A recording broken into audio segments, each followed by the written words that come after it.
구독과 좋아요 그리고 공유 부탁드립니다. 이거 아니에요, 이거. 안녕하세요. 어필의 제이씨. 지인입니다. 반갑습니다. 저희 궁금한 점을 풀어드리는 어필의 오늘 빠르동에서는 어제 MBC에서 방송되었던 중국의 노예노동 어선 사건에 관해서 다루려고 하는데요. 자, 지금부터 보실 내용은 중국 어선에서 발생한 인도네시아 선원들의 끔찍한 죽음과 인권 침해 실태입니다. 지난 3월 30일 서태평양 해상 한 중국 어선 갑판 위에 붉은 천으로 감싼 관 하나가 놓였습니다.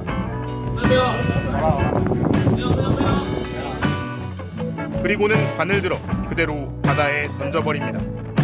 아리 씨가 숨지기 전에도 19살 알파타, 24살 세프리 씨가 숨졌고 숨진 그날 모두 수장됐습니다.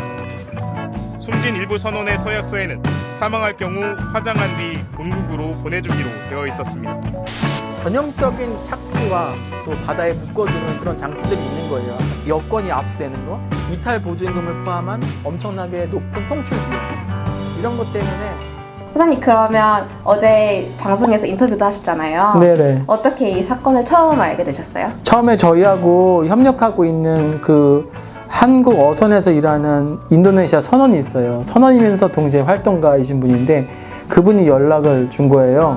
이 선원들이 지금 동료가 죽었는데 뭐 바다에 수장시켰다. 그래서 이걸 도와줄 수 없냐 해가지고 줌이랑 왓츠앱 이런 걸 통해서 이제 인터뷰를 하게 됐는데요.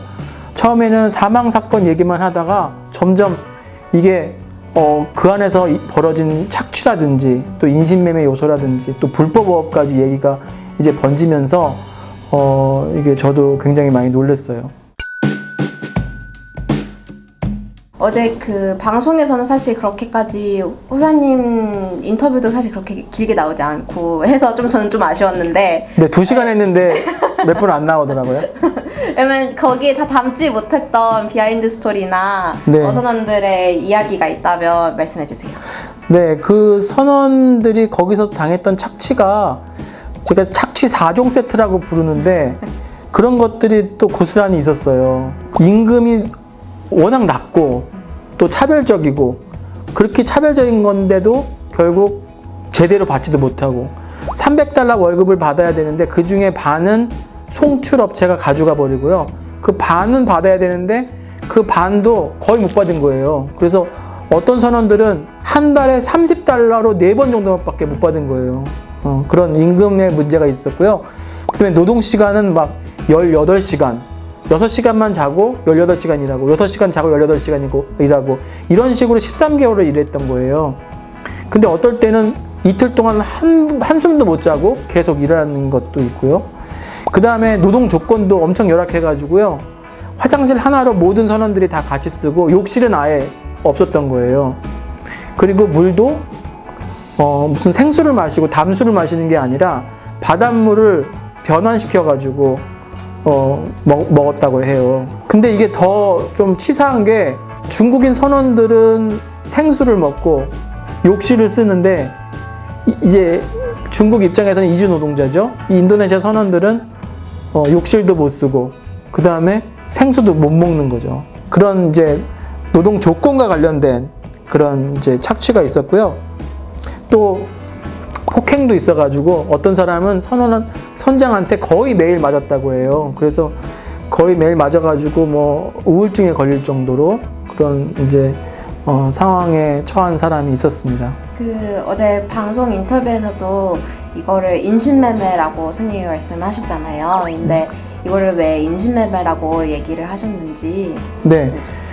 그러니까 단순히 노동 착취가 아니라 이게 인신매매인 이유는 이렇게 착취당하고 학대당함에도 불구하고 이 배를 떠날 수 없었기 때문에 이걸 인신매매거든요.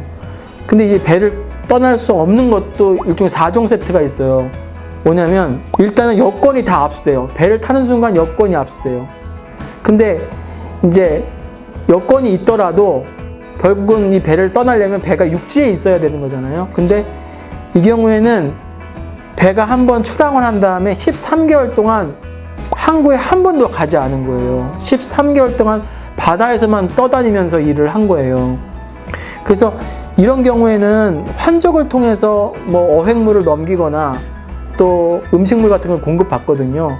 근데 이 환적을 규율하지 않으면은 계속해서 1년이고 2년이고 계속 바다에 떠 있을 수 있잖아요. 그럼 얼마나 취약해지겠어요? 그래서 사실은 이런 배들은, 참치를 잡는 이런 배들은 결국은 환적을 사실 규율해야 되고 일정한 기간에는 반드시 항구로 가야 되는데 이 경우에는 13개월 동안 사실 한 번도 가지 않았던 거죠. 그렇기 때문에 이 사람들이 여권도 없었을 뿐 아니라 결국 항구에 가지 못해서 배를 떠나지 못했던 거거든요. 그리고 또 계약을 할 때 엄청나게 많은 송출 비용과 이탈 보증금을 내고 와요. 이탈 보증금이라는 건 뭐냐면 너가 계약 중간에 일을 그만두고 오면은 이 돈은 월급에서 돌려받지 못하는 돈이다 라는 거예요. 그것 때문에 선원들이 착취를 당함에도 불구하고 배를 떠날 수가 없었던 거죠. 그 다음에 계약서를 제가 이제 다 살펴봤는데 계약 조건이 너무 불리한 게 많은 거예요. 그 중에 하나가 계약 기간을 마치지 못하고 돌아오는 경우에는 귀국 비용은 네가 물어야 된다. 그리고 손해가 발생할 경우에는 내가 추가적으로 더 손해배상을 너한테 할 수 있고 고소도 할 수 있고 경찰에 연락할 수 있다. 이런 식의 계약 조건이 있는 거예요. 그러니까 이런 게 두려워가지고 선원들이 결국은 이제 배를 못 떠난 거죠. 그래서 어느 정도까지 배를 못 떠났냐면 결국 아파서 죽을 때까지 사실은 배를 못 떠난 거예요. 그리고 결국은 죽어서도 결국은 집으로 돌아올 수 없었던 거죠. 저는 보면서 이런 거 너무 안타까운 게 왜 이런 부당한 계약에 할 수밖에 없었는지. 네. 그러니까 거기 배로 가기 전에 이렇게 가지 마 하고 싶은데 그러니까 그 배에 왜 가게 되었는지 선원들이 그게 너무 안타깝더라고요. 이게 저도 이제 인신매매 사건들을 보면은 이게 인신매매의 체인이라는 게 있어요. 근데 그 체인의 맨 앞 단계는 뭐가 있냐면 사람들의 경제적인 빈곤이 있어요. 이 빈곤 때문에 사람들이 아주 부당한 계약 조건에 내몰리는 거예요. 이 선원들을 인터뷰해 보면은 가난하고 또 일을 구하기 힘들고 또 교육을 많이 받지 못한 그런 사람들이 많아요. 그렇기 때문에 송출업체가, 그 인력 모집업체가 이런 굉장히 부당한 조건을 제시를 해도 그거를 협상할 능력이 하나도 없는 거죠. 대안이 없으니까. 그래서 한국에서 이제 배를 탄 거잖아요, 중국 어선을. 근데 한국에 오기 3, 4일 전에 통보를 받은 거예요. 너 계약하러 와라. 3, 4일 있다 떠난다. 가가지고 떠나기 한 하루 이틀 전에 계약서에 사인을 한 거예요. 그래서 이 빈곤 때문에 결국은 이런 부당한 계약에 몰리게 되고요. 이 부당한 계약 때문에 결국은 착취에 들어가게 되고 착취에도 불구하고 그리고 배를 떠나지 못하는 그런 상황에 내몰리는 거죠. 어제 방송이 나가고 나서 선원들이 혹시 뭐 메시지 하거나 뭔가 선원들의 반응이 있었나요? 네, 어저께 굉장히 많이 봤더라고요. 그래서 제 친구는 제네바에서 이거 영상 봤다고 연락이 온 친구도 있었고요. 그 다음에 선원 중에는 어떤 되게 감동적인 메시지를 보내왔어요.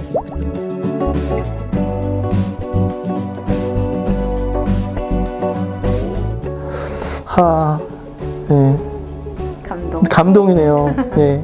그래서 되게 감동적인 메시지를 받아서 사실 이것 때문에 거의 3, 4일 동안 밤낮 없이 인터뷰하고 뭐 이메일하고 막 그랬는데요. 그게 이 편지를 받으니까, 이 메시지를 받으니까 피로가 다 이제 다 사라지더라고요. 네.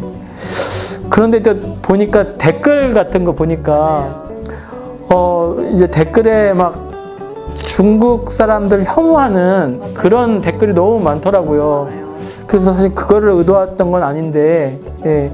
그래서 그런 게 좀 안타까운 것 같아요. 그러니까 이게 결국은 남의 일이다. 맞아요. 이렇게 생각을 하잖아요. 맞아요. 근데 결코 남의 일이 아닙니다. 이게 한국에서도 그대로 발생하는 일이에요. 제가 2015년부터 2017년까지 연근이건 원양이건 거기서 일했던 이주 어선원들의 인권 상황을 조사를 한 적이 있어요. 그 보고서의 결론은 뭐냐면 한국 어선에서 일어나고 있는 거는 단순한 착취가 아니라 인신매매다라는 거예요. 그래서 패턴은 거의 똑같습니다. 여기서 이주 어선원들을 없으면은 지금은 원양 어선이건 아니면 연근해건 그 산업 자체가 돌아갈 수가 없어요. 엄청나게 그 이주 어선의 노동력에 의존을 하고 있어요. 그런데 이주 어선원들이 엄청나게 차별적이고 낮은 임금을 받으면서 일을 하고 있어요. 그래서 우리가 상상하기 힘든데 육지에서는 상상하기 힘들죠. 왜냐하면 최저임금의 차별이 있다는 것은 사실 상상하기 힘들거든요. 근데 원양어선의 경우에 거의 5분의 1 정도의 임금만 받으면서 최저임금이 5분의 1 정도 이제 차별이 있는 건데요. 실질 임금은 그보다 더 차별이 심한 거예요.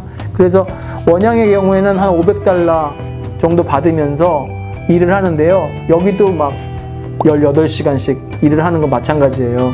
그 심지어는 어떤 선원들은 막 30시간씩 일을 했다고 하는 그런 선원도 있어요. 그래서 그 예전에 만났던 선원은 자기가 20시간 일하는 선원이 있었거든요. 갈치잡이 배에 타는 선원인데 그 선원은 중국 선원이었어요. 그런데 어떻게 내가 그렇게 일합니까? 라고 물어보니까 하루에 인스턴트 커피를 20봉을 먹는데요. 그래서 자기 각성을 시켜야지만 일을 할 수 있다는 거예요. 그러니까 이 노동시간이 엄청나게 많은데 결국 임금은 굉장히 차별적이고 낮은 거죠. 그리고 또 노동 조건도 굉장히 또 안 좋아요. 예, 그래서 열악한 노동 조건에서 예를 들어서 화장실 같은 경우에도 아까랑 비슷해요. 한국 사람이 쓰는 전용 화장실이 있고요. 한국 사람 뭐 5-6명이 쓰는 전용 화장실이 있고 그 다음에 하나 갖고 나머지 다른 선원들, 다른 이주 선원들, 베트남, 인도네시아, 중국, 필리핀 선원들이 다 같이 하나 갖고 뭐 20-30명이 쓰는 그런 화장실이 있고요. 또 뭐 물도 샤워를 어떻게 하냐 그러면은 에어컨에서 나오는 물 그거 갖고 샤워를 한다. 이제 그렇게 말하는 선원들이 많았어요. 근데 이게 2015년부터 2017년까지 저희가 보고서를 쓰고 나서 이제 사람들이 그 옛날 얘기다 자꾸 그러니까 저희가 2017년 이후에 원양어선 또 연근해 어선을 탔던 사람들을 또 조사를 하기 시작했어요. 근데 거의 똑같아요. 진술은 거의 예전에 조사한 거랑 다 거의 똑같게 나왔고요. 그 다음에 여기도 그 착취의 그런 요소뿐만 아니라 인신매매로 가는 그런 장치들이 있어요. 그래서 엄청나게 많은 송출 비용을 내고 와요. 아까 중국 어선의 경우에는 임금의 한 반 정도가 송출 비용이거든요. 근데 한국 연근해를 타는 사람의 경우에는 최근에 이제 인도네시아에서 온 그 이주 선원의 경우에는 1,200만 원을 내고 왔다는 거예요. 그러니까 엄청나게 많은 그 송출 비용을 내고 왔기 때문에 그걸 갚기 위해서는 사실은 몇 달 동안 월급 하나 못 받고 다 거기에 내야 되는 거죠. 그 다음에 그 송출 비용 중에 상당 부분은 또 이탈 보증금이에요. 그래서 여기서 착취를 당하더라도 마찬가지로 배를 떠날 수 없는 그런 장치가 되는 거고요. 거의 95% 이상은 여권은 바로 연근해건 원양이건 타자마자 뺏긴다고 보면 되고요. 또 마찬가지로 여기도 배를 한번 타면은 뭐 1년씩 2년씩 항구에 안 가고 환적을 통해서 계속 바다 위에서 조업을 한다는 그런 사람들이 굉장히 많았어요. 그리고 최근에 또 문제가 됐던 것은 통영 쪽인데요. 거의 선원들한테 임금을 안 줘가지고 몇억 대의 그런 임금 체불이 있는 그런 선사도 있었어요. 그래서 이런 임금 체불을 통해서 사람들을 묶어두거나 이탈 보증금을 통해서 묶어두거나 여권을 빼앗아서 묶어두거나 또 환적을 통해서 바다 위에서 조업을 하고 항구에 안 가는 방식으로 묶어두면서 이 착취를 계속 해나가는 거죠. 한국 어선도 그러면은 이 사건 보도되었던 중국 어선과 막 그렇게까지 상황이 구조적으로는 다르지 않다는 말씀이신 것 같은데. 그렇죠. 맞습니다. 그러면은 이게 선주들이 뭔가 불법 행위를 저질러서 그런 것인가요? 그러니까 선조들이 법을 안 지켜서 그러는 것도 있지만 법 자체의 문제기도 해요. 법 자체가 불법을 조장하는 면도 있어요. 예를 들어서 법 자체가 최저임금의 경우에 이주 어선원하고 한국 어선원을 차별하게끔 돼 있어요. 그리고 이것도 사실 저는 이제 이 일을 하면서 처음 알게 된 건데 노동 시간에 제한이 없어요, 법에. 그래서 사실은 뭐 20시간, 30시간, 3일 내내 일을 시켜도 그게 불법이 아니에요. 그래서 결국은 법을 잘 지키는 문제도 있지만 법 자체가 지금 바뀌어야 되는 문제가 있어요. 이 법 자체가 어떤 국제적인 그런 기준, 또 헌법이 말한 어떤 기본권 보장하고 너무 떨어져 있기 때문에 이 법 자체를 고쳐야 되는 그런 문제도 있습니다.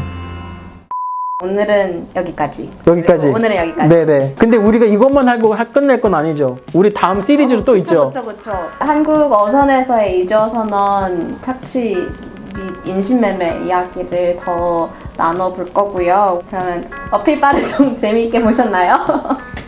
더 많은 분들이 함께 옹호활동에 참여할 수 있도록 구독, 좋아요, 그리고 공유 부탁드려요. 안녕.